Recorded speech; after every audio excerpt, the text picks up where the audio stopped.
Good evening and warm welcome to all the participants. We are quite excited to have Ms. Pragnya Mohan with us. Please join me in welcoming her. Welcome, Ms. Pragnya. Thank you so much for agreeing to join with us. Although you are busy elsewhere in UK, thank you so much for your time. I will quickly start the introduction and then hand it over back to you for your opening remarks and your presentation. So here is my screen, which I want to share. Yeah, these are WiseViews leadership conversations, which we hold every Friday. And this is the session number 173. And we are joined by Ms. Pragnya Mohan. She is a triathlete, international triathlete. And I have pleasure in introducing her to this conversation. This is very interesting. Actually, generally, we have leaders from business, entrepreneurship, technology, so on and so forth. But we are also looking at leaders from sports. You are one of the few leaders from sports that we have looked at as part of this platform. Please allow me to read the profile. Ms. Pragya is Ahmedabad-based practicing chartered accountant and international athlete. She represents India at the international triathlon events. She is the current Indian triathlon champion. In 2023, she did a hat-trick by winning the South Asian Championship for the third consecutive year. Her performances in National Games 2022 and National Championship 2023 left her competition stunned by her complete domination of the field. She is the only Indian with an international rank in the sport. In May 2019, she became the first Indian ever at the Triathlon World Cup. She led India in the Commonwealth Games 2022 in Birmingham, UK. In the last few years, she has trained and competed across continents in Asia, Australia, Europe, and Africa. Ms. Pragya loves adventure sports and is also a trained paragliding pilot. For her sports achievements, she was conferred with the Gujarat State's top sports honor, the Eklavya Award.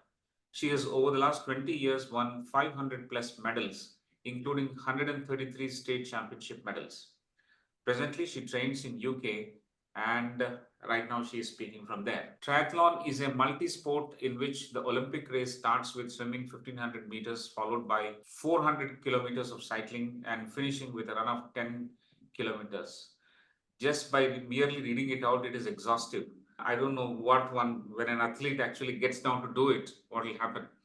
Besides tremendous endurance, the sport requires expertise in all three sports and mental alertness to deploy tactical actions in the race. She's also a motivational speaker, a good science student till 12th standard. She's a qualified chartered accountant she qualified in the year 2017.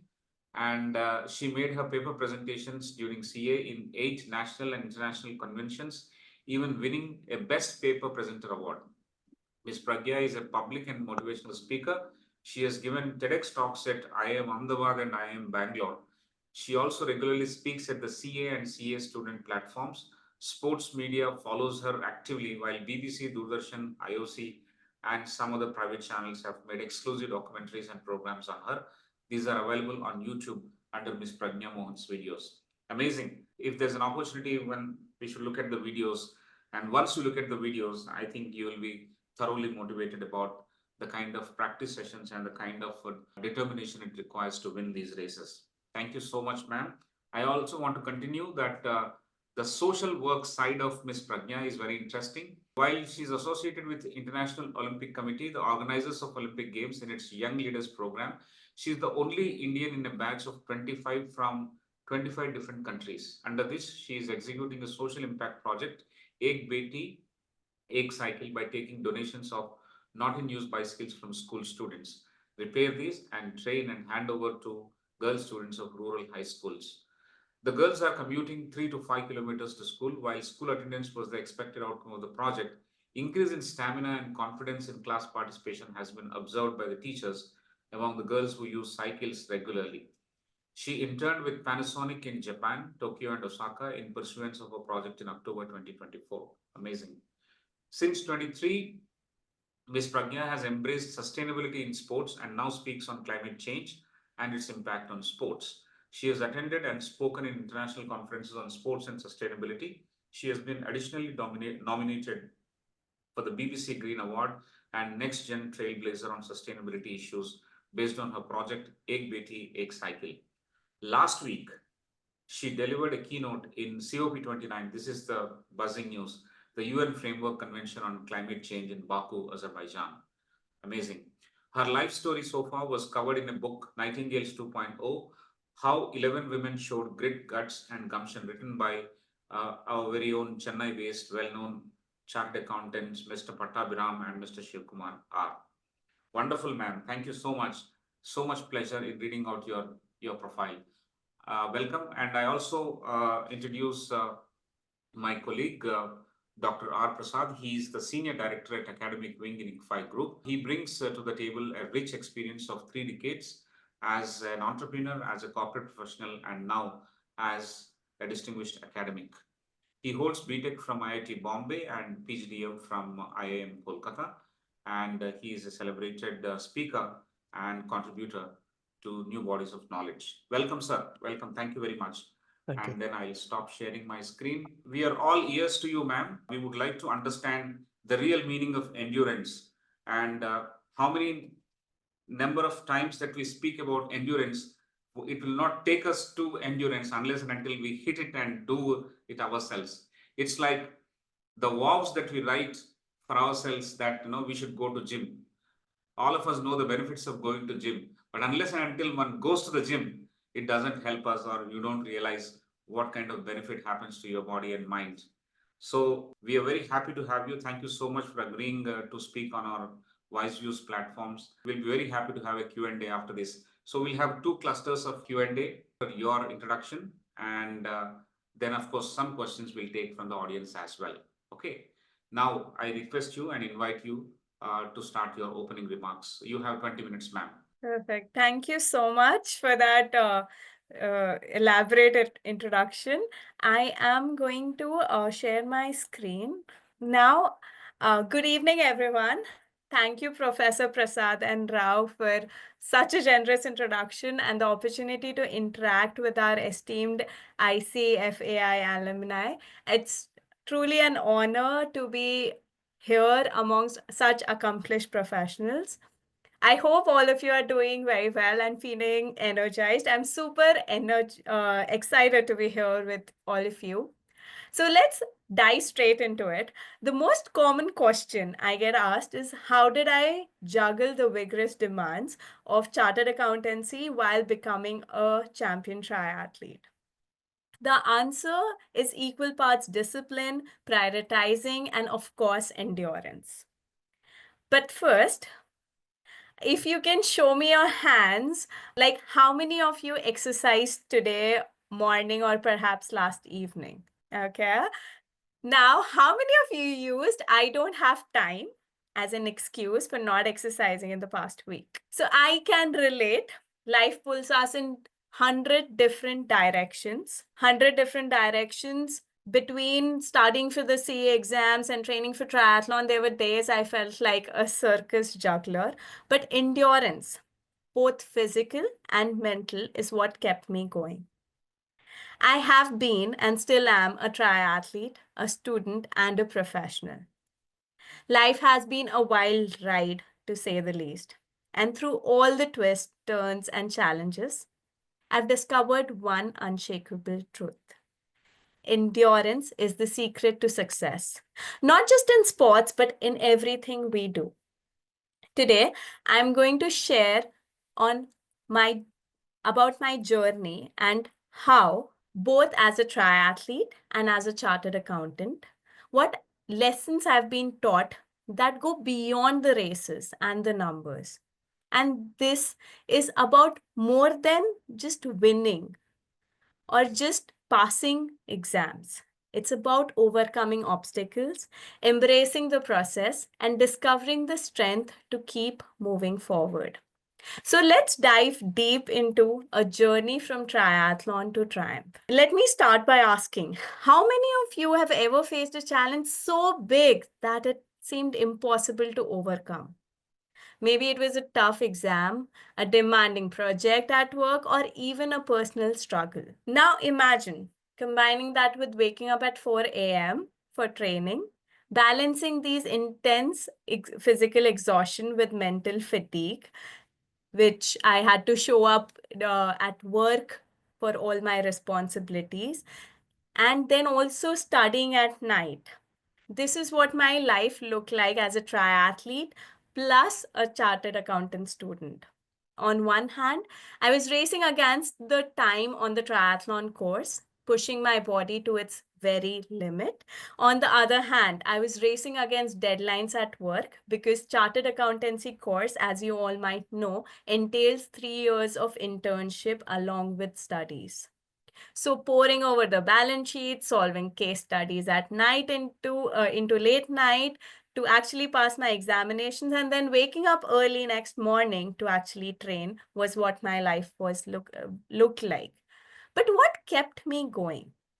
The lessons I learned on the triathlon course: resilience, discipline, and the power of small steps. And as it turns out, those lessons apply just as much to passing a chartered accountancy exam as it did to crossing the finish line.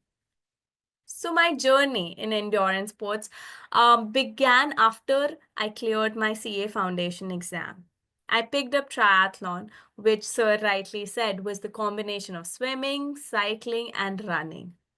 Over the next few years, along with becoming a chartered accountant, I won national championship, a silver medal at the South Asian Championship, and over hundreds of medals in various sports, earned Gujarat's prestigious Eklavya Award, and filed my first income tax return in the first year out of school solely on my sports earnings. And oh, yes, in case you were wondering, I cleared all my chartered accountancy exams without coaching classes. Now, let's dig into some lessons I learned along the way.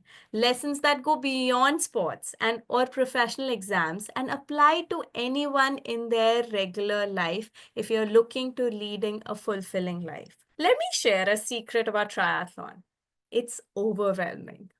When you stand at the start line, staring at the enormity of what's ahead, 1.5 kilometers of swimming, 40 kilometers of cycling, and 10 kilometers of running, it's easy to feel paralyzed. The key is to break it down. Focus on the swim first, then on the bike, and then on the run. Take one stroke, one pedal, one stride at a time. I applied the same principle to my CA exams. The syllabus was massive and the pressure was intense. But instead of worrying about the whole thing, I broke it down into smaller, manageable parts, one subject, one chapter, one concept at a time. And guess what? It worked. The takeaway, whatever you're preparing for, be it a race, an exam, or a big life challenge, don't let the enormity of the task intimidate you. Break it down, focus on the next milestone and not the entire journey. Let's be real. Both triathlons and CA exams are uncomfortable. During a race, your legs burn, your lungs ache, and every fiber of you wants to stop. When you are preparing for those exams, it feels like your brain is on fire with pressure constantly building up, pushing you to perform, to keep going. The mental battle is just as fierce as the physical one. But here's the powerful truth. Discomfort is where the growth happens. Let me take you back to one of the most memorable and painful experience. In 2014, I was prepping up for my first national triathlon championship. 4 days before the event, I had cycling accident that left my right side of the body badly hurt. I was dragged across the road along with my cycle for over 20 meters. Every part of me screamed in pain. It was heartbreaking. Everything I had trained for seemed to be slipping through my fingers at that very moment. But my body was battered, bruised, and I couldn't even stand up without help initially. But then my coach said something that stayed with me. "This is your first medal," he said. Those words echoed in my head. He wasn't talking about the event that lay ahead or the outcome. He was focusing on the resilience I had shown that gave me the courage to continue. The pain, the fear, and the uncertainty didn't matter. What mattered was testing myself. Just days later, despite the immense pain, I am still recovering from the accident. I competed in the National Triathlon Championship. I was so numb from the painkillers that I couldn't feel most of my body. But what I could feel was the determination to push through. I didn't focus on winning or the results. I focused on the simple testing my limits. And against all odds, I went on to win the title. It wasn't for the glory. It was about proving to myself that even in the most difficult of circumstances, you can achieve what you once thought was impossible. Fast forward to another race that tested my willpower. I was competing in National Cycling Championship in 2021, where I was the favorite to win an 80-kilometer race. But just 800 meters from the finish line, disaster struck. I crashed with 15 other cyclists. The impact was brutal. 5 or 6 bikes went over me, with leaving telltale marks on my helmet. And I was left on the ground in pain, with the finish line so close, yet so far. It was crushing. My dream of victory seemed shattered in an instant. But instead of giving up, I did what I had done before. I picked myself up. I didn't let the pain or the disappointment take hold. Within a month, I had recovered. I won the National Open Water Swimming Championship and went on to deliver some of the best performances of my triathlon career. It wasn't about ignoring the pain or pretending it didn't hurt. It was about using it to fuel my recovery, my comeback, and my drive to be better. Through these experiences, I learned something invaluable. Pain is inevitable, but it doesn't define you. It's a temporary feeling. What matters is how you respond, how you rise above it. When you face pain, it's natural to want to avoid it, to shy away from the discomfort. But it's in these moments, in those battles, that true growth occurs. Pain teaches you resilience, and adversity strengthens your character. When you face challenges, whether it's in race, an exam, or any part of life, remember this.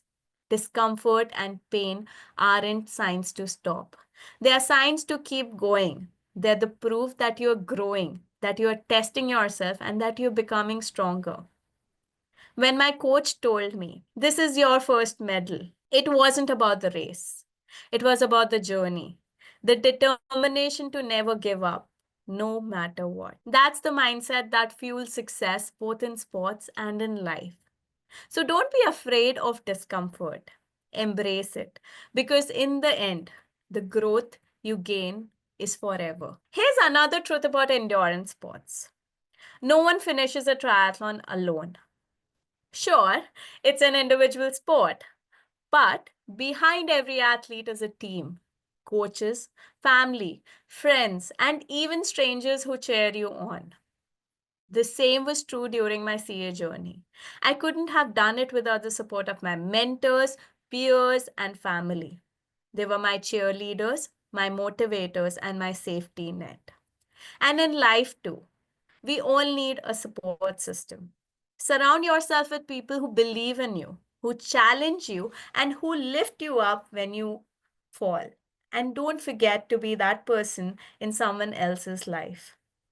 Be there for your friends, for your colleagues, for your family, because sometimes the biggest motivator is knowing someone has your back. So, every one of you must have faced a setback so intense that it must have made you question everything. Maybe it was a failed attempt, a missed opportunity, or a moment of self doubt. I have been there too. In one of my triathlons, I had a flat tire during the bike leg. It was devastating. I lost precious time and felt like giving up. But then I thought about why I was there. Not to win, but to challenge myself, to grow, and to see what I was capable of. But let me tell you about one of the scariest moments in my journey, one that really shook me to the core. It happened during a training session in Australia in 2017. I had a cycle accident, and not just a minor one, a serious crash. My memory was wiped clean. I didn't even remember what had happened. I had broken bone and had to undergo surgery. But the scariest part? I was all alone in a foreign country, completely isolated, waking up and gaining consciousness in the hospital in the middle of the night. I didn't even know where I was for a solid 18 hours. The fear, the confusion, it was overwhelming. I wanted to cry, shout, and scream, but I only had myself to take care of myself. So I composed myself and got onto the task ahead. Being just 22, lying in a hospital bed, and that too being hospitalized for the very first time in my life, not knowing what had happened, I was terrified. I didn't know who to contact, what to do, and the biggest thing was I didn't know how I ended up there. But here's the thing, fear and uncertainty can either break you or build you. And while I was scared, while my mind raced with doubts, I realized that it was in those moments of extreme fear that the most growth happens. That's when you truly test your limits. And for me, it was the realization that I was so strong that no adversity could break me. Similarly, in my CA journeys, I've had those moments of doubts, of questioning everything I'd working for. There were times I felt completely defeated, when I wanted to quit, when the pressure to succeed felt too overwhelming. The fear of failure can paralyze you. But I realized that these feelings of fear and self-doubts weren't signs of weakness. They were part of the process. They were just another part of the journey. The takeaway for all of this is simple. Setbacks are not the end. They are part of the process. Fear isn't a barrier. It's a sign that you're pushing your boundaries. In those moments of fear and doubt, that's when your true growth begins. So embrace the discomfort, embrace the fear, and use it as a fuel to keep going because you will come out on the other side stronger than you ever imagined. So, how do these lessons, breaking it down, embracing discomfort, building a support system, apply to life beyond triathlons and chartered accountancy? Maybe you're working on a big project that feels overwhelming in your career. Break it down into smaller tasks. Focus on one thing at a time and celebrate each milestone. In your personal growth, whether you're learning a new skill, pursuing a passion, or working on self improvement, progress might be slow and setbacks are inevitable. But remember, it's not about how fast you go, it's about not giving up. In your relationships, endurance isn't just physical, it's emotional. Relationships require patience, communication, and the ability to navigate challenges together. Just like in triathlon, it's not about perfection, it's about effort. So let's take a moment to reflect. I want you to think about a challenge you're currently facing. Okay? So now I want you to imagine tackling that challenge with a mindset of an endurance athlete. Visualize yourself breaking it down into smaller steps. Imagine pushing through the discomfort, knowing it's temporary. Picture the people who support you, are cheering for you. And finally, see yourself crossing that finish line. Not because it is easy, but because you didn't give up. Here's something more important that I've learned. The real triumph isn't in the finish line, it's in the journey. In triathlon, we don't race just for the medals. We race for the experience, for the miles we covered, the lessons we learned, the strength we built along the way. Life works in the same way. It's not about achieving your goals. It's about who you become in the process. Endurance isn't just about running marathons or finishing triathlons. It's about navigating life's challenges without burning out. Here's my personal endurance formula. Think of exercise as a high yield investment. Spending just 30 minutes a day can give you extra 2 hours of energetic productivity. And it's fun. When you're physically active, life feels lighter, literally and figuratively. Junk food might be tempting, but it's like putting kerosene in a high performance car. Respect your body. It's the only place you truly live. Sleep is when your body repairs itself. Skimping on it isn't heroic, it's counterproductive. Aim for at least 7 hours of sleep every day. Life isn't just about ticking off the task. Make time for fun, whether it's reading, watching movies, or gossiping with friends. Balance is the key. In sports and life, steady progress beats the erratic burst of effort. Remember the tortoise and the hare story? The lesson that we should learn out of it is you need to be steady even if your progress is slow. Endurance sports have taught me life skills I'll cherish forever. For instance, during a triathlon race, your body gives up long before the finish line. It's your mind that keeps you going. Similarly, in life, challenges often test your grit more than your skills. And I've also learned from races where I fell behind that have taught me what to work on. So, failure isn't the opposite of success, it's a stepping stone. Now, let me share a little about my journey as an International Olympic Committee's young leader. This role has been a dream come true for me, but it hasn't come without its own challenges. From organizing impactful projects to speaking on world platforms, every step has tested my endurance and my commitment.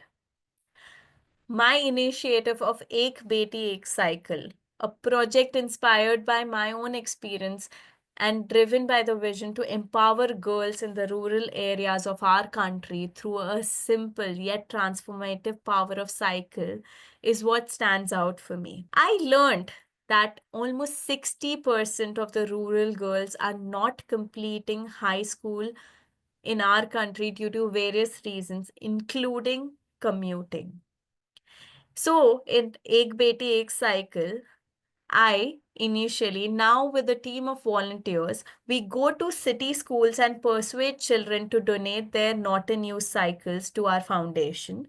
We then collect these cycles from their houses, refurbish and service them. Meanwhile, we approach the rural high schools around the city of Ahmedabad, where the project is currently being executed, and the schools that agree for the program give us a list of the girls who could use cycles for their daily commute. Typically, these range from 3 to 5 kilometers one way. And we then hold a training workshop for these girls because most of these girls have never had access to cycles and do not know how to cycle. Or if even if they do know how to cycle, they do not know how to confidently and safely cycle on public roads. We then hand over the cycles to these girls, and donor kids are invited to hand over these cycles. And these cycles are given as loans to these girls through their schools, which have to be returned once they complete the schools. So they will be refurbished again and given to the next batch. The cycles have a long life, and we plan on making full use of that to empower as many girls as we can. For many of these girls, a cycle is more than just a mode of transportation. It is freedom, it is opportunity, it is hope. With a cycle, a girl can travel to school safely, access healthcare, fetch water for her family, and most importantly, dream of a life beyond social limitations.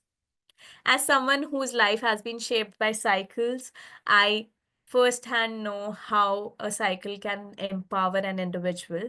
It teaches you independence, builds resilience, and opens up worlds that once seemed inaccessible.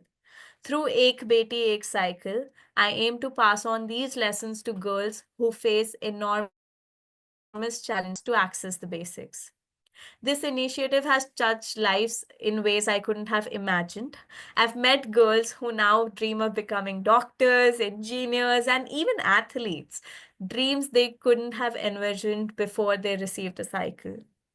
To me, this is the power of sports and mobility. They break barriers, shatter stereotypes, and rewrite destinies. Recently, I was had the privilege of speaking at the United Nations Climate Action Conference, COP29 in Baku, Azerbaijan, on the Sports for Action Climate panel. Sharing the stage with legends like David Rashida, I highlighted how climate change impacts sports and, by extension, the communities that depend on it. We saw firsthand in the Paris Olympic Games this year that the extreme heat delayed events and the water quality also disrupted triathlons. These issues are deeply interconnected with the lives of marginalized communities, including the girls that I'm working with. Imagine a world where a girl finally receives a cycle to attend school, but floods caused by climate change wash away the very roads she would travel on. Climate action is not just an environmental necessity, it is a fight for equity, for access, and for the future of these girls. Ek Beti Ek Cycle is my way of showing how small, focused action can create ripples of change. It reminds me every day that sports is not just about medals and podiums. They are about empowerment, sustainability, and the chance to make a difference. So let's lighten the mood. So I've had instances where I had an cycling accident, another one where I had a short-term memory loss, and because of the head injury, I had started introducing myself as someone else for days. And another instance where during a race, I was chased by a dog in Ahmedabad and I ran faster than ever had in my competitions. So now, as we wrap up, I want to leave you with this one thought. You're stronger than you think. Life will throw challenges your way, but you have everything you need to overcome them. All it takes is the mindset of an endurance athlete. Break it down, embrace discomfort, and keep moving forward. And remember, you don't have to do it alone. Build your support system, celebrate your small victories, and never underestimate the power of perseverance. And I want to leave you with a compelling thought that is return on investment for endurance is unparalleled. You live longer, you stay healthier, and when the end does come, studies have shown that endurance athletes have a shorter period of morbidity. So if you're looking for an investment that guarantees return, start with endurance. Whether it's in sport, it pays dividends in energy, happiness, and success. Let me end with a question. What's one small change you can make today to invest for your endurance? Maybe it's taking the stairs instead of the elevator or swapping soda for water for lunch. Think about it and start small. It doesn't have to be with a commitment of going to gym every day. Here's to building endurance, not just for races, but for life in itself. In closing, I want to leave you with this. Triathlon taught me that no matter how many times you fall or fail, you only lose if you quit. So in life, don't be afraid of struggles. They are not the roadblocks, they are building blocks. Embrace them, push through them, and watch yourself transform because the real triumph isn't in the victories itself, it's in the endurance you build along the way. So keep running, keep biking, keep swimming, and more importantly, keep moving forward because the best is yet to come. Keep going, and I'll see you at the finish line. Thank you so much for being here today and for letting me share my journey with you, whether it's triathlon, chartered accountancy, or life challenges. Thank you so much. Thank you. Thank you so much, Ms. Pragnya. I think your presentation has been very, very compelling. The presentation has been pretty compelling, and there are direct lessons for us to use in our own domains, in our work, in our life, in our steadfastness, in our quest for achieving excellence, in everything that we tend to do. I think these lessons are pretty direct, and But all I can say at this point in time is that we have seen sweat, blood, and fire on the tracks that you ran, on the tracks that you rode, and on the waters that you swam. And also, we could see confetti all along. There is a lot of difficulty at the same time. There's a lot of celebration happening. I think that sums up endurance, which you stand for. Thank you so much for taking us through this wonderful session. I'm eagerly waiting now to save as much time as we can for the Q&A. So, ladies and gentlemen, the best is yet to come, which is in the form of Q&A. So, I request quickly Professor Prasad to start the Q&A cluster one. I'll come back for the second with additional questions from the audience as well. Over to you, Prof. Thank you. Thank you, Professor Sudhakar. Ma'am, it's a wonderful moment, more because you represent the youth of the country, which is now significantly big, and also because of the woman aspect, where much more has to be done than for the average youth. So from both these sides, given a country like India, while there may be money, support, and there may be people who provide opportunities, a lot of it happens here. And I think what you have said essentially reflects that. So I'll begin my first question, which is also connected in a way. We are all born into certain environments. And a lot of the Indian approach is, yeah, you have done well. So why don't you grow that? I mean, just like a product portfolio, this product is giving you a good ROI. So why don't you invest more into that? So you're already a chartered accountant. Now, how did your life evolve so that both of this could happen together? And what are the circumstances under which people can do such things? This is more for the youth because these kind of pressures they also face. And you have achieved and yet done both. So I would say I was very privileged to have this family support. So my immediate family is very supportive, be it my father, my mother, or my elder brother. So they were always very supportive. I grew up as a sporty kid. I started off with swimming. My parents say that I started swimming when I was younger than 2 years old. So I started swimming at that age. I grew up during my schooling. I was a national level swimmer, and along with that, because my father started running marathons, there was an environment of running in the family, and my brother also took to long distance running. So I started doing long distance running when I was probably in my fifth standard. So I grew up around sports, and I was the sports teacher's pet. So I was thrown into all kinds of sports that my school had to offer or my society had to offer, be it basketball, table tennis, badminton, skating, rock climbing, everything. So I was doing multiple sports with a focus of swimming at that point in time. So and then triathlon happened once I went to college, and I started after my school. And I used to cycle like all the kids, like for commuting. And but I would also say that at the same time, coming from an educated family, education was very important. And in the Indian scenario, if you see, sports is not given as much of a priority as education is. So, and the harder course, the better returns you get. So, chartered accountancy was one such option that I chose to explore and went along with it. And when I started studying for chartered accountancy, I came from a science background. I took in my plus two, 11th and 12th standard, I took science as my subject.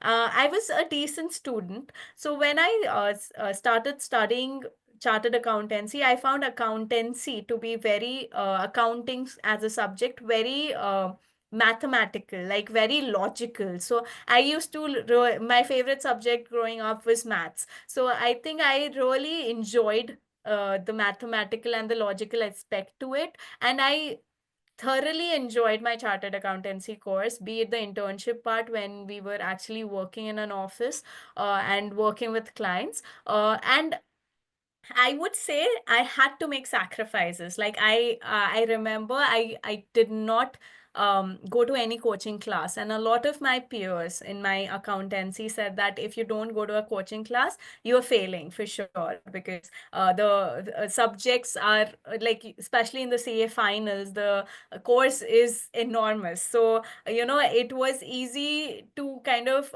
just go with the flow and go to coaching classes. But if I had done that with my training, my internship, and my studies, I couldn't have done sports. So I had to make those tough choices of not going to the coaching class and taking the gamble of self-study and doing it on my own.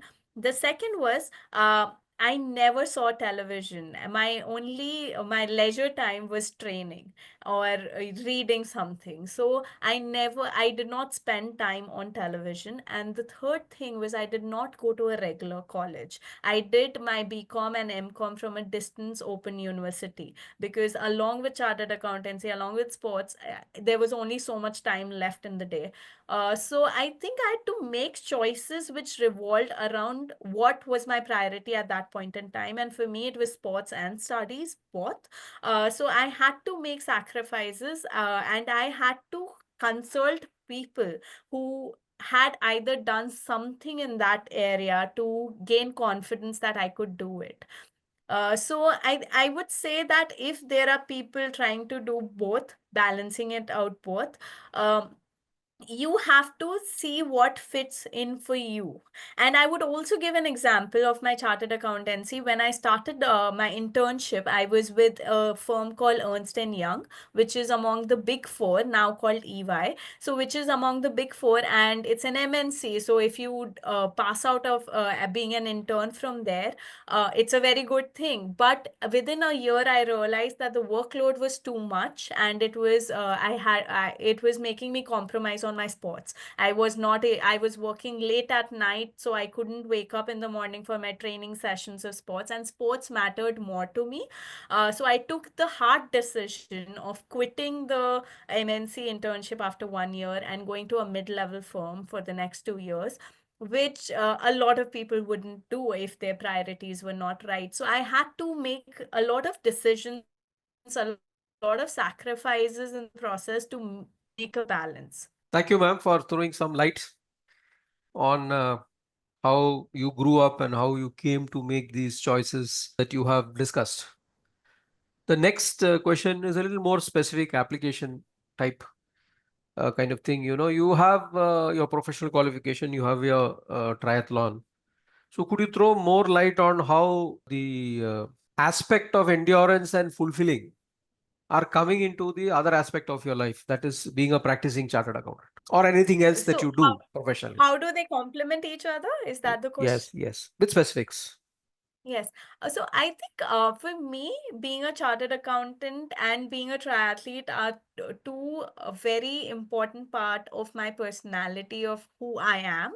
And I would like to say that my sport is mental and physical, but on the physical endurance side, whereas chartered accountancy helps me explore the world. Like for me, chartered accountancy has definitely given me a family everywhere that I've gone. There are chartered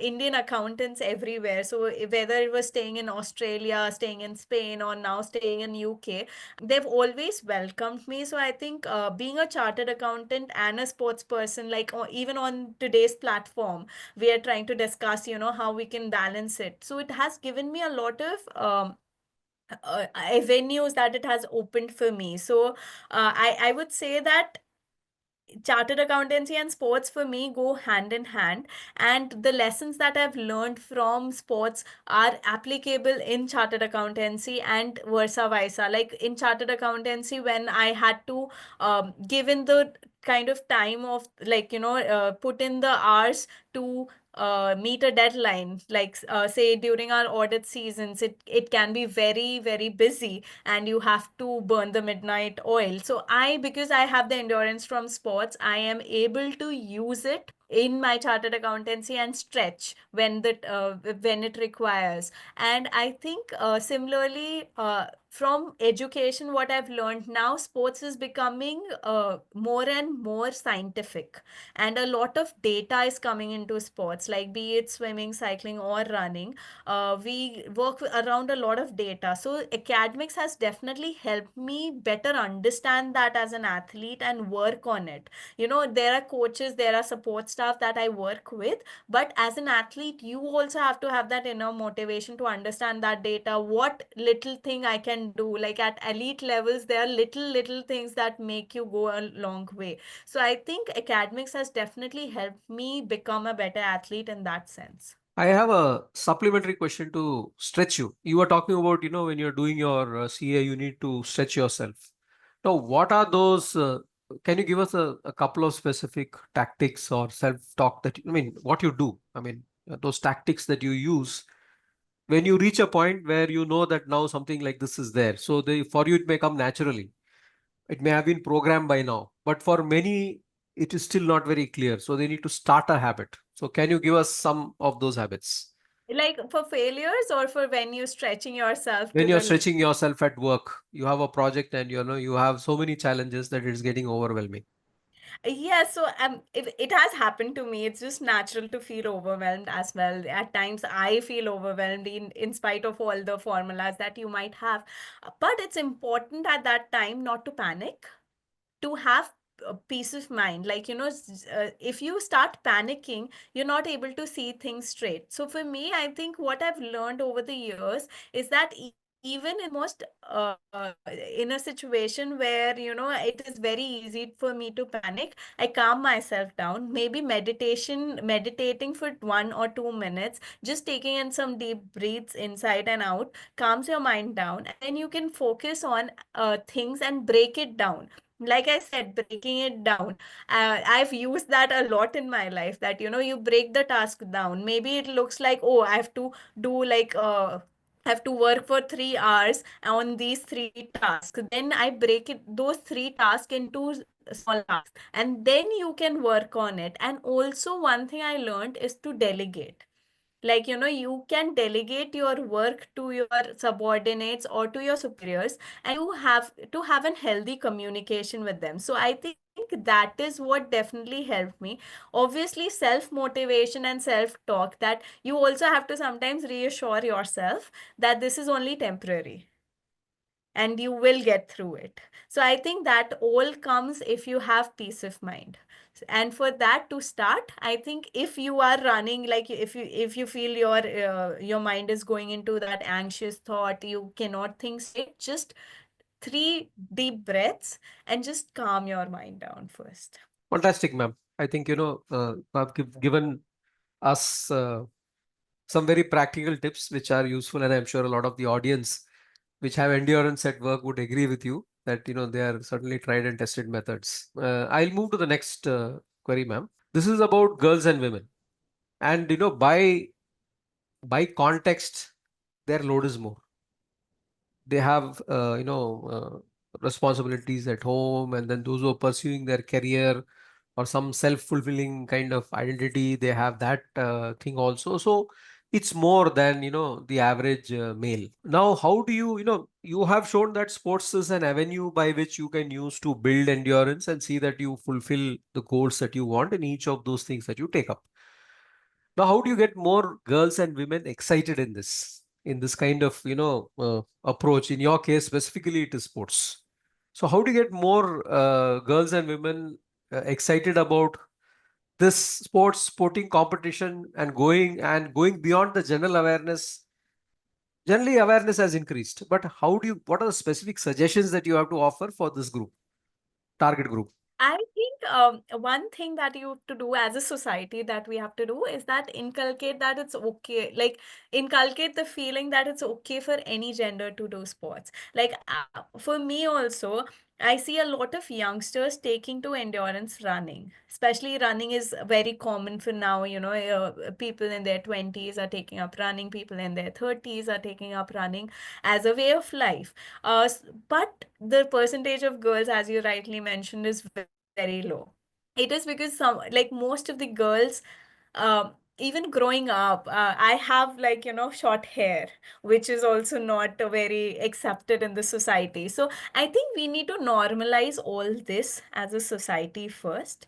And then secondly, obviously have safe spaces for girls to practice in. Because they were more vulnerable to, adverse situations. So I think having safe spaces where they can go, maybe having gym timings where it's only ladies timing, and maybe not putting it in the middle of the afternoon because most of them might be working. So it should be across the day. And I also felt like, especially when I started my project of Ek Beti Ek Cycle, what I also felt is that when these girls, especially the young girls, they see someone represent themselves, like when I go and meet these girls that we are training, we are working with, they feel a connect with me.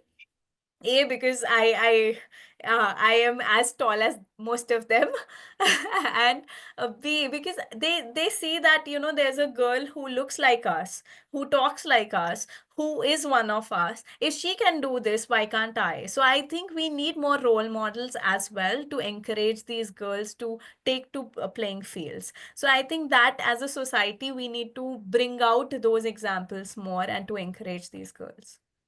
I think that is one of the reasons why this webinar is very important for us. Thank you, ma'am. I think we are at 7:26, and I'll give it back to Professor Rao. There are other questions, but I think it all depends on the time. Yeah, it's actually going on. For a subject like triathlon, I think we should go on for a long discussion, not just 60 minutes. Hopefully, let's get few more questions and a little more time from you. Ma'am, I have two questions before I open the mic for the audience to ask you directly. And one is, you were a multi-sport person during your school. That's what you grew up with. You had dipped your entrance into various sports, not just one.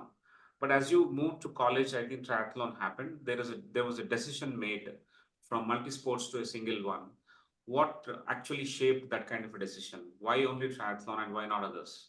So I think once I grew up out of school, um, I wanted to. So it started with, I'll tell you the entire journey. It started with me wanting to do half marathon. So I started doing marathon training post school, and the group that I joined, they used to cross train once a week with cycle. So for me, cycle as a sport happened then, because until then, for me, cycle was a way of commute. I used to commute every day 10 kilometers to go to my swimming practice and come back 10 kilometers. So that was how I was cycling until then. So cycling for me as a sport happened in 2012 and 2013. And in 2013, there was a weekend. There were in the month of January, there were 3 weekends in which I had separate tournaments of swimming, cycling, and running. These were separated, they were not as a triathlon. And I came first in all the three, and these were national level competitions. So that is the realization that I had, that, oh, I am individually good in all the three sports, including cycling, for which it was like comparatively newer to me as a sport than swimming and running. So then the decision I made was that why not do triathlon as a sport. So during my entire 2013, I trained for it, and then in 2014, I did my first triathlon. So that is how it kind of happened for me. And I would say it wasn't just like, you know, a realization, but it was more to do with the lifelong sports that I had done. I think it was also necessary to do the variety of sports that I had done during my childhood to recognize which kind of I liked more and which suited me better. Fantastic, fantastic. I think there is a story there, and that story is very interesting. How you made the choice. It is like, stumbling upon those discoveries that you make early in life, and then you try to cement on those strengths, and then Yes. you continue to I would want to add something to this. I once in my school we had Vishwanathan Anand come to our school, and he said this, that, you know, in life you should you should try and test a lot of different things as if they are laid out in like a buffet to you, and then pick and choose the things that you like the most. So I think that is very essential, like for parents, for youngsters. They need to test a lot of different things, because you never know what will click for you and what you will like. For me, that was the love for swimming growing up that I loved the most, in spite of doing so many sports. So I think that is very essential. amazing, amazing. It connects very nicely into what you're saying now. Is that one sports icon came to your school and he spoke to you and inspired you, and that also has shaped some of the decisions that you've made. Very interesting. That leaves us with the potential of inviting you to our campus and talking to youngsters on campus. So there is that potential of you inspiring some of the students who are into sports, who are into tough life, who are into decision making, who are into all these kinds of tests like endurance, crossing your boundaries, pushing your boundaries, so on and so forth. I think there's a perfect match. We'll request you to visit our campus someday. But but I have another question. Over the last 10 years, that's active training come accomplishments that you've made, 2013 to now. Miss Pragya has reached at certain level of brand, and people talk about you. You have noteworthy mentions in terms of impact that you've created, not just on the tracks, but also on the ground in real life, about your social impact projects, so on and so forth, and also the COP, which we will talk about a little later. So you have traversed so much and reached here in the last 10 years. What is brand Pragya going to be in the next 10 years? I think it's very humbling that, to hear myself as a brand. But I think most of what I have done is out of passion and out of, progressing from one stage to the other. It's been a journey. It's been a journey of, a lot of people coming together. It's just not me. It's a entire team working behind me. I might be the face, but believe me, there are at least tens of people working behind me to make this happen. So I think going forward in the next decade, I still see myself as an athlete. I still I'm very passionate about talking about sustainability and about climate action, because it's directly impacting my sport of triathlon especially. And so I think all those I think weaving together very nicely. Even the project of Ek Beti Ek Cycle, I think I have the entire identity that I have is as a sports person, as an educated sports person. I've got so much support and love from the society, and so I want to give back. And I think going forward, I would also want to give a lot of my time into giving back and also inspiring a lot of girls getting into sports, especially in our country, because I think India, we are the most populous country in the world now. We don't lack talent, but we lack opportunities and the push that we require. So I think I want to inspire a lot more youth, especially girls, come into the sporting area, because I know that if we have the right infrastructure and right support in place, we can do wonders as a nation. Amazing, amazing ideas for the next 10 years. Very credible, authentic, and also doable at the same time. Now that there is an opportunity, because in the initial stages of your presentation, you mentioned that you did not take any coaching for your CA preparation. But down the line in the discussion, you mentioned that you have some sports coaches as well, which also means that you need a brand coach as well. Anyway, we'll park it somewhere and come to the next question. I request Mr. Pradeep Gopalakrishnan to raise his question. Over to you, Mr. Pradeep. Thank you, sir. Thank you, Mr. Sudhakar. Amazing. Congratulations, Pragya, on your achievements. Amazing achievements, and very thanks for sharing your journey, both through the CA and parallelly your sports achievements too. Right?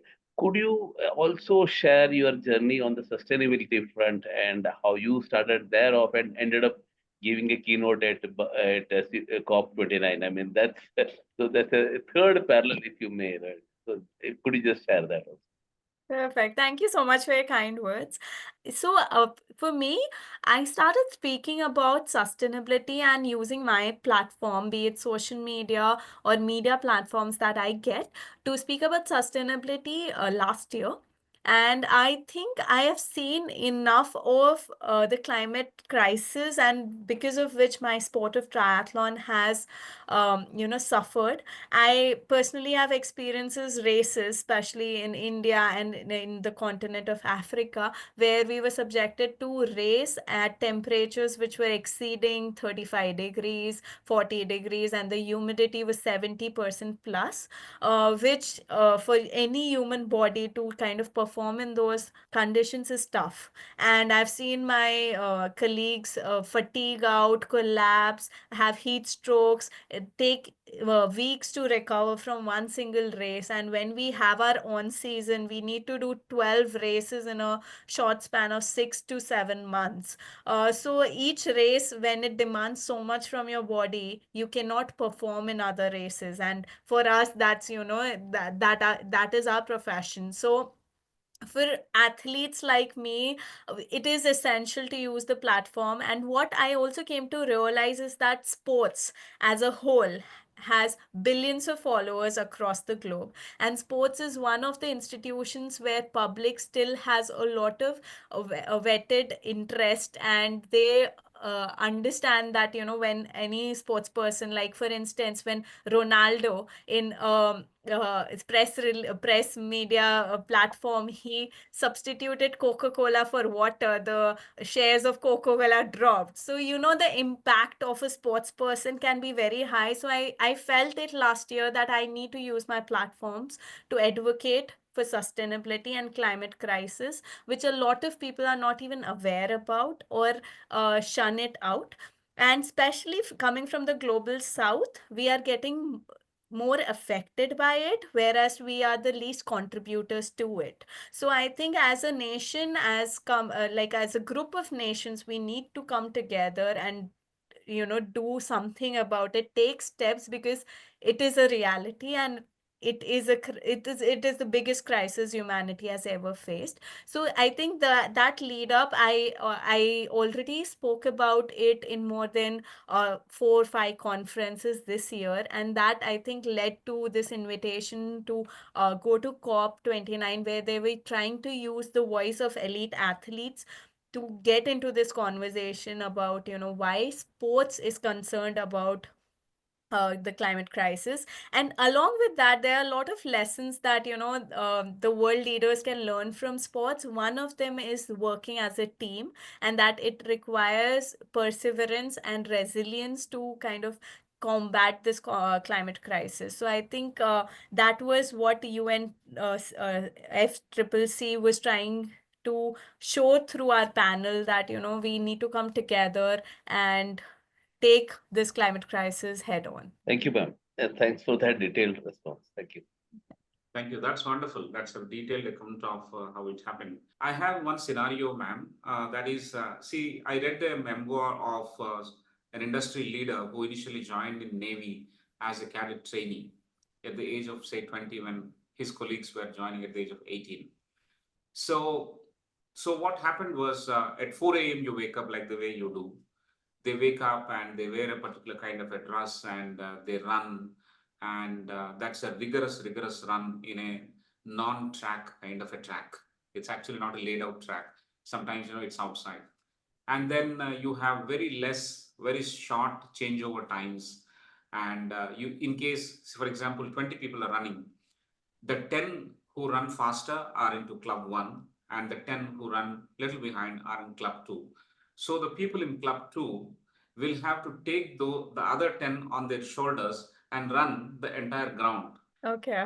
And after that, you go change your dress and completely formal, and you're having your food, you come for the classroom training, and then you make some presentation or response activity. Again, you go back and you run and train again, you swim, you wash, and then again wear formals and come for dinner and eat appropriately in style, like the way Navy cadet trainees do. When I was reading this kind of a rigor, I was wondering, why do you think that kind of rigor is required there? They're not going to run races.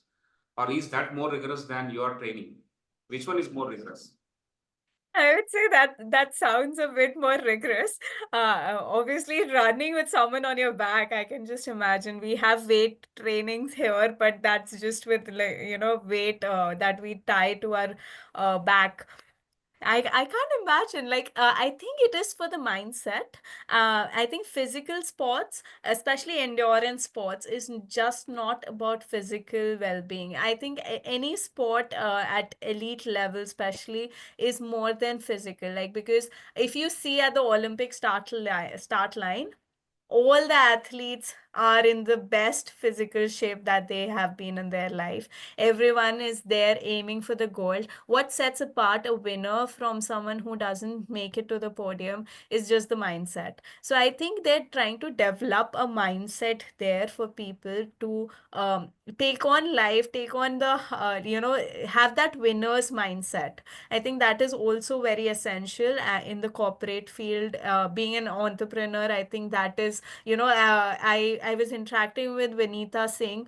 She is the co-founder of Sugar, and she also said that, before they could finalize on Sugar, she had 3 startups that failed. So, having that resilience to, okay, this has failed, now let's try work on something else. That is something which sports definitely teaches you. And it's a very humbling experience when you do that. Like, I would just give an example that when you go from school level to a district level, you will face people who are their school champions as well. You will face better people that'll and you will face failure. Like, you might be number 1 in your school, you go to the district level, you will lose, and then you next year you will prep up better, you'll do more hard work, and then maybe you'll win. Then you go to the state level, you will have all the district champions there, you will lose. So that in sports, it teaches you very fast and very quickly. So I think sports has a lot of life lessons that are usable beyond the field. Amazing, amazing. Sports has so many life lessons. You fail fast, you rise, resilience that you can witness yourself, and your body doing wonders if your mind is actually over your body in terms of its strength, steadfastness, so on and so forth. Amazing, amazing journey. Professor Prasad, would you like to come back with a question that you left in the first half? Yes. Multiple, I'll ask one. You have had the platform of the IOC, and you've, done, you've spoken about sustainability. You've taken up this a cycle project. Now you've understood that to some extent. You also talked about the next 10 years that you want to give back. So if you look at it, and scan the horizon, what kind of a project do you think you'd like to take up going ahead in the social impact space? Can you give us some thoughts on that? So first is Ek Beti Ek Cycle. We definitely, like right now, we are only operating around Ahmedabad and Gandhinagar, because I come from the city of Ahmedabad. But next year we do have plans of going pan India and taking on going to different cities. And obviously we'll be scaling it up at our own pace, so that we understand the entire demographic and we can make some impact. The second project that is very close to my heart is about menstrual hygiene for women. And I want to raise awareness about it, because it's still a topic which is talked at inside closed doors and only amongst women. So I want to kind of create awareness about it, and also spread a word about menstrual cup, which I have been using for the past 8 years. And I feel as a menstrual hygiene product, it's not only sustainable and user friendly, but it's also very pain free for the women, and they can be active on those their menstruation days as well. So these 2 projects are definitely something I am looking forward to implementing. And as of now, these are the ones that I am looking forward to. Along with that, I also have it's not a social but also a business kind of thing, where we promote swimming as a way of life, because I think in India it is not looked at as a life essential skill, which it is. Because now, as our normal incomes rises, a lot of people are taking vacations near the beaches, and if you don't know how to be safe in those waters, it can be fatal. So I think along with some group of friends, we are trying to teach youngsters how to swim. And we would like to take it also ahead, and go pan India someday, to kind of raise awareness about swimming and teaching people this life essential skill. Excellent, ma'am. I think you've got the agenda clear for as far as you're concerned. And true to being in Ahmedabad, you got a business venture also ahead of you. Thank you very much. Back to Professor Rao. Thank you. Wonderful. That was a very good question and an equally good response. Can we take Dr. Malvika for her question? Please go ahead. I hope I'm audible. Yeah. Okay. Good evening, Miss Pragnya. I'm not calling you ma'am, maybe a little bit of discourteous, but you are so young, honestly. That's why I thought that I'd just call you Miss Pragnya. And thanks to Sudhakar Rao sir and Prasad, Dr. Prasad for arranging this today's webinar. In fact, after a long gap, I could join today's webinar, and each line that you have shared with us is indeed so very motivating and inspiring that it is really very, very worthwhile. And I don't have directly a question as such, but yes, I would like to share that probably for today's webinar, your youngest audience would be a 10-year-old girl. She is my daughter. And she was sitting beside me. And then when she heard you speak, she said, Mama, you are seeing live Olympic champ, and where is she from? And she was saying if she would have been in Bangalore, we could have brought her to our school. So indeed, it's like really across all age groups, your whatever you have said, we can relate to it, whether it's a child or maybe me, middle age.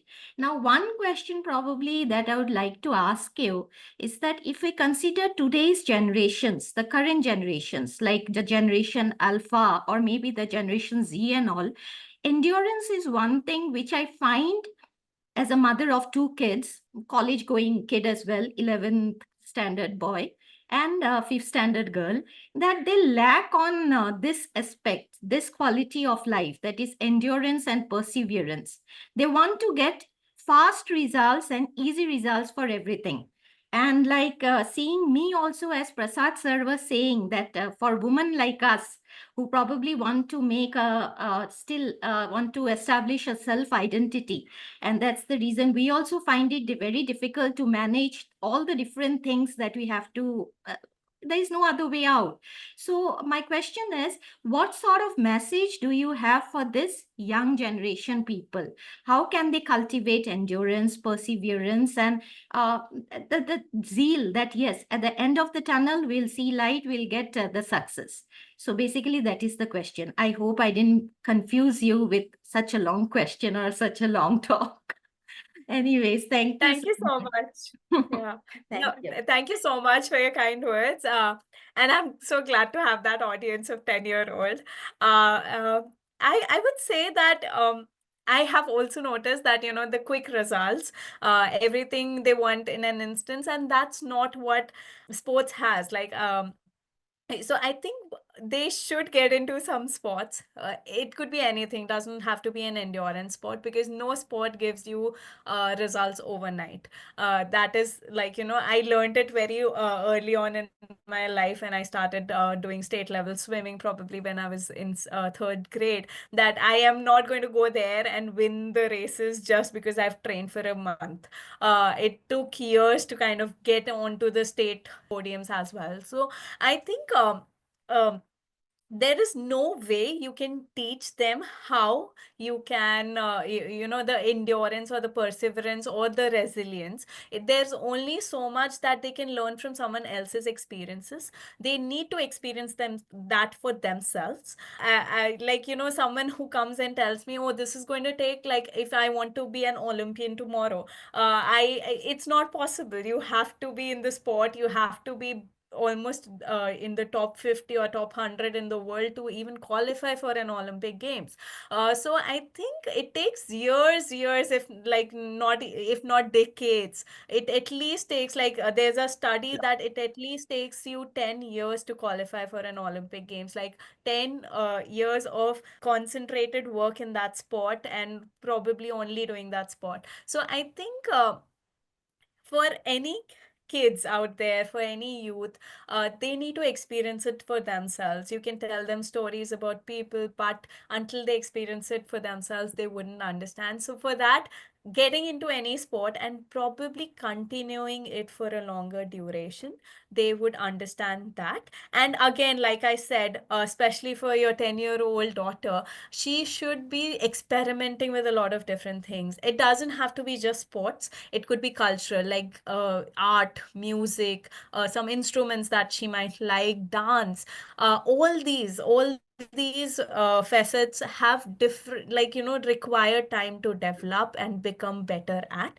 And some things she'll naturally pick, like some talent she might naturally have. Like, I have some friends who are incredible dancers, but they don't like sports at all. So, but they have spent 8-9 years doing Arangetram, going to that level and then becoming so good in Bharatnatyam. I think all that also requires the same kind of endurance and perseverance and also resilience, because you see a lot of failures as well and setbacks.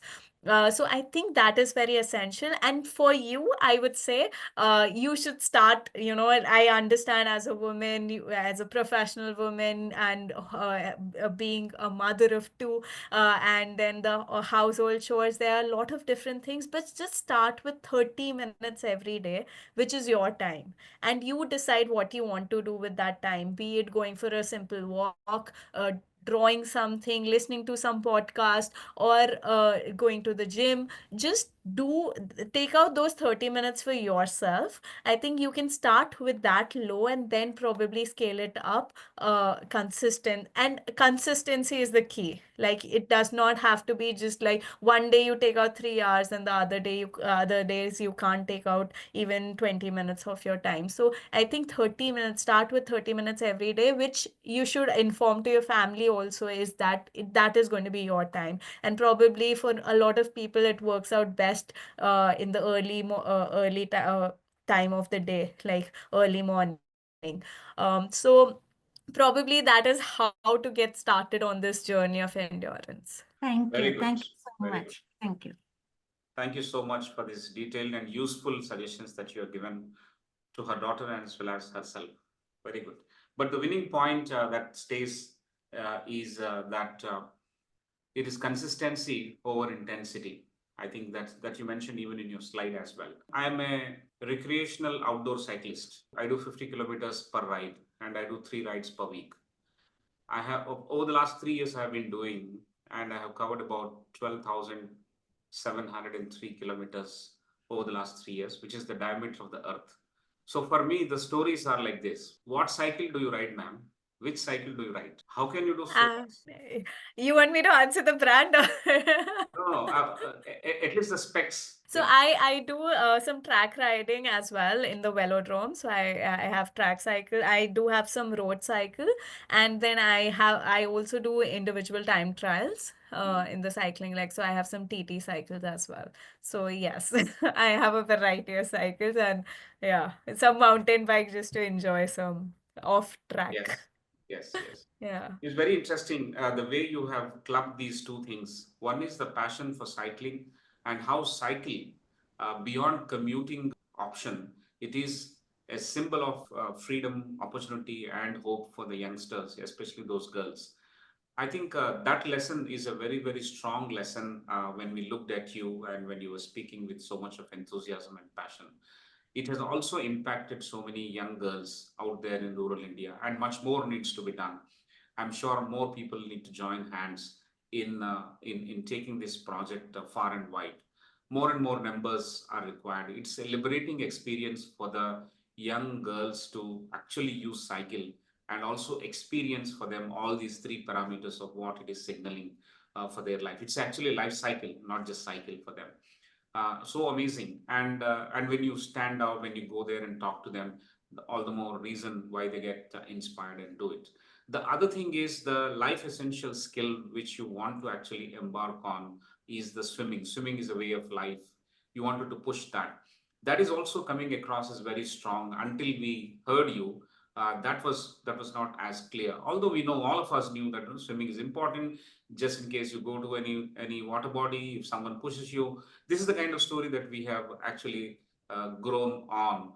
But that's not it. I think it's much more to it, not just about saving oneself or saving others, but it is about being competent and being so strong that you can be of help to someone. I think that is the lesson that after reading so many books or working in corporate or anywhere, one would like to build oneself, building oneself and being useful to others. So that's a very strong lesson number 2 that has come.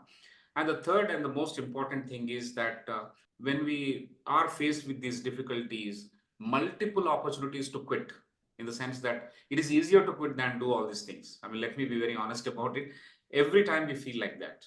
But pushing the boundaries and crossing that and crossing those hurdles of those minor moments in your mind of self-doubt, I think that's where lies. I think it builds, as you said in your own words, it builds your character. When you do these things, there is growth, and also it builds your character. I think that lays the foundation for a very strong individual. That endurance or whatever templating it happens, it makes you pretty strong. I think these are top 3 lessons that we have picked up from this amazing conversation. Thank you so much for taking this time out from your busy schedule. And also you said that more of these youngsters accept you because you're like the girl next door, whatever it means, in the sense that relatable, you're quite relatable to them and they accept you, which is very good, which means you are a working influencer yourself, an influencer whose work is actually working and much more accepted. That's a fantastic thing. May you march forward to file many more ITRs, many more income tax returns, and pay as much money as you can. So that's one of the symbols of measuring how much successful you are. But yes, beyond all these things, sports, endurance, strength, character, all these things are essential for any domain that we are all working. The people who are around the screen and who are going to watch again, once those who have missed, they will definitely find it extremely useful to take it back into their domain and use it in their everyday work, everyday life as well. Thank you so much, ma'am. I'll call you ma'am because it is the magnitude of achievement.